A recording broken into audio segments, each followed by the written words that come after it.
जय माता दी दोस्तों। नवरात्रि में माँ दुर्गा की पूजा अर्चना की जाती है।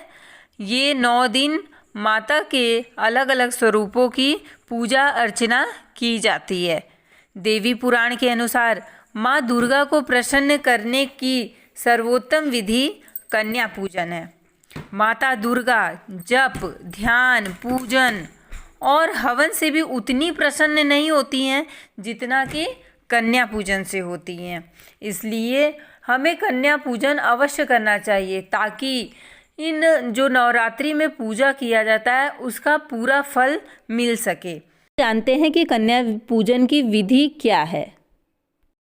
कन्या पूजन में सबसे पहले कन्याओं को एक दिन पहले उनके घर जाकर निमंत्रण दें और फिर जब अगले दिन कन्याएं घर में प्रवेश करें उस समय उन पर फूल डालकर उनका स्वागत करें और माँ दुर्गा के 9 स्वरूपों का जयकारा लगाएं, जैसे जय माँ शैलपुत्री, जय माँ ब्रह्मचारिणी, जय माँ चंद्रघंटा। इसी तरह 9 नामों का जयकारा लगाएं। फिर कन्याओं को आसन पर बिठाइए और किसी पात्र में उनके पैरों को साफ जल से धोइए।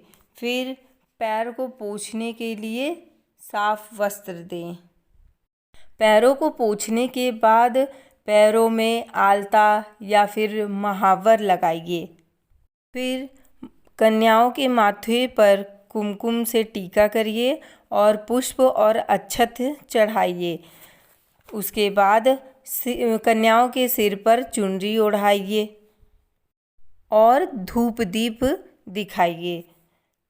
के बाद सभी कन्याओं के हाथों में रक्षा बांधिए।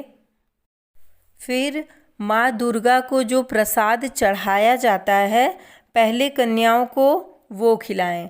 प्रसाद में पूड़ी, हलवा, चना, बतासा ये सब होना चाहिए।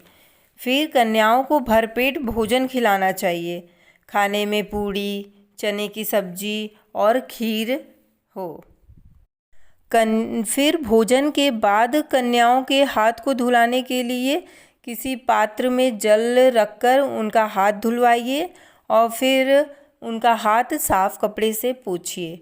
फिर कन्याओं को उपहार और दक्षिणा देकर उनके पैरों को छूकर आशीर्वाद लें।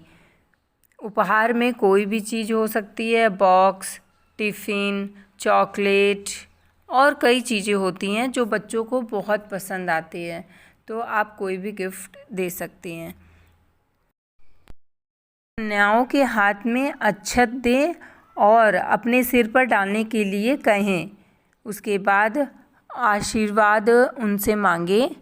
आशीर्वाद के बाद कन्याओं को सम्मानपूर्वक उनको दरवाजे तक छोड़ने जाइए। उनसे कहिए कि हे माता, आप खुशी खुशी जाइए और अगली बार हमारे घर फिर से आइए।